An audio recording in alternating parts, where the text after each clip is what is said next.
บายดีท่านผู้ชมพบกับบาวเวียงคอนจินติโก้เลยนะสัมภาษณ์ผู้ชมใส่ผลิตภัณฑ์จินติโก้ที่เพิ่นกินแล้วเพิ่นดีเนาะมื้อนี้ก็ได้มานั่งอยู่กับแม่เพิ่นไปทักทายสบายดีแม่ไปเลยเนาะเจ้าสบายดีแม่ขอโทษเนาะแม่ซื้อหยังเนาะ ซีฟอง นามสกุลหยังเราเจ้า สิงห์ทอง ปัจจุบันอยู่บ้านไหน ปัจจุบันปัจจุบันโคตร บ้านโพนเมือง เมืองโขง แข่งจับประสัก แข่ง เนาะ ประซัก อ๋อก็จะถามมานาแม่ว่าแต่ก่อนแม่เป็นหยังจริงได้มากินผลิตภัณฑ์จินติโก้เฮา ย่างโบได้ ย่างบ่ได้ แม่ลอยไปโหลด ลอยเป็นมัดโตเลยแล้วลอยข้างเดียว เบิดโตโหลด โอ้มัดโตถือว่าไปใส่มาใส่บ่ได้ต้อง บ่ ได้ มีแต่ข้าวหามอ่ะ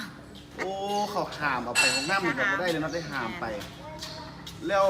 เฮ้ยจะมากินผลิตภัณฑ์จิติโก้เฮา โอ้ยลูกกูยักษ์ว่าเป็นขายอยู่นี่ก็เลยลองกินเบิ้งว่าไม่เท่าแล้วดีก็เลยว่าลองเอามากินเบิ้ง เจ้าก็เลยตัดสินใจว่าไปซื้อน้ำเพิ่นเนาะ ซื้อ อยู่ เพิ่น บ้านพักแก้วบุญทาก็เป็นตัวแทนจำหน่ายเฮา ลูกผ่าคนนี้ แล้วกินเข้าไปจากเม็ดแม่จะรู้ผลว่ารู้สึกว่าตัวเอง เกือบจะเบิดเป็นกับนะ เกือบหมดกับหนึง แมน แล้วรู้สึกว่าตัวเองนี่ลูกยางได้แล้วปกติแล้วแมันบ่โอ้ถือว่ากับหนึงถือว่าลูกยางมาถือว่าย่างตามบ้านตามเงินเลยเนาะ ได้ มาสักเครื่องเฮ็ดเวียกเงินเวียกซานแมันบ่ แมน อ๋อแล้วกินต่ออีกกับจริงที่ว่าตัวเองดีแล้วจึงย่างได้ปก เบิด ติ ประมาณหากับคนนะ เมื่อประมาณ5กับทันผู้ชมก็ถือว่าเดี๋ยวนี้ใช้ชีวิตสมบูรณ์ประจำวันได้แล้ว ใส่ เรียบ ส ร้อย บายแล้ว แม่นบ่ไปเที่ยวไปใส่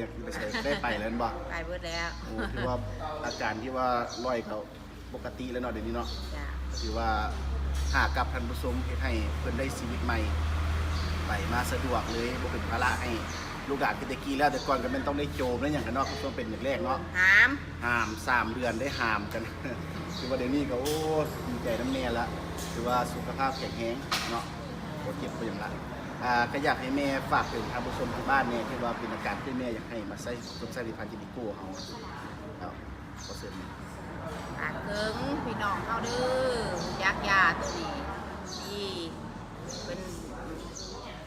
ได้แนะนำให้เขากินดีได้ยาตัวนี้พุจักสิว่าโอ้ย ยาวบ่เป็นแล้วอันก็บ่เข้าใจแม่เนาะเพราะว่าที่ว่าเฮาได้มา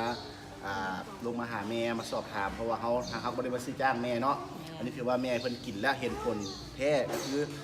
เบื้องนี้ล่ะกินแล้วก็น่าใส่ปั่นสาวน้อยขึ้นใหม่พุ่นล่ะ ถือว่าก็ได้เพิ่นได้ชีวิตใหม่เนาะสุดท้ายนี่ก็ขอให้พรใส่ให้แม่เนาะสุขภาพแข็งแรงเป็นอยู่เป็นโฮมใส่ลูกให้เต้ากับพ่อครอบครัวเนาะเจ้าขอบคุณ